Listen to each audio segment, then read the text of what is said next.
કેટલાક માટે એમનો ફોન ડિસ્ટ્રેક્શન નહીં, લાઇફલાઇન હોય છે.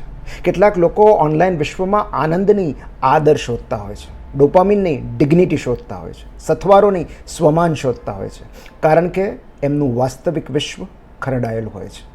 કેટલાકનું આખું જીવન ટોક્સિક લોકોથી પીછો છોડાવવામાં પસાર થઈ જાય છે અને કેટલાકનું ટોક્સિક લોકોને નિભાવવામાં. જેઓ ડોમેસ્ટિક ટોક્સિસિટીથી પીડાતા હોય એ બિચારા ડિજિટલ ડિટોક્સ કરીને શું મેળવવાના? વ્યક્તિગત જીવનમાં પીડાતા લોકો બહારની દુનિયામાં નિરાશ શોધવાનો પ્રયત્ન કરે છે.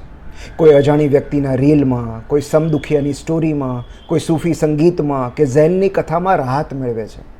જેઓ ટોક્સિક લોકોથી સતત ઘેરાયેલા હોય એમના માટે ફોન એક એવો એન્ટીડોટ છે જે ઝેરની અસર નાબૂદ તો નહીં પણ ઓછી ચોક્કસ કરી શકે છે. જ્યારે ઘરનું વાતાવરણ અસહ્ય બની જાય ત્યારે એક નાની કાલ્પનિક બારીમાં સર્જાતા દ્રશ્યો પણ વહાલા લાગે છે.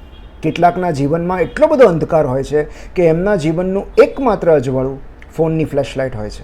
અને જો એક ફોન અને ઇન્ટરનેટના સહારે તમે જીવનને નિભાવી શકતા હો તો ફ્લેશલાઇટનું એ અજવાળું બંધ ન કરવું.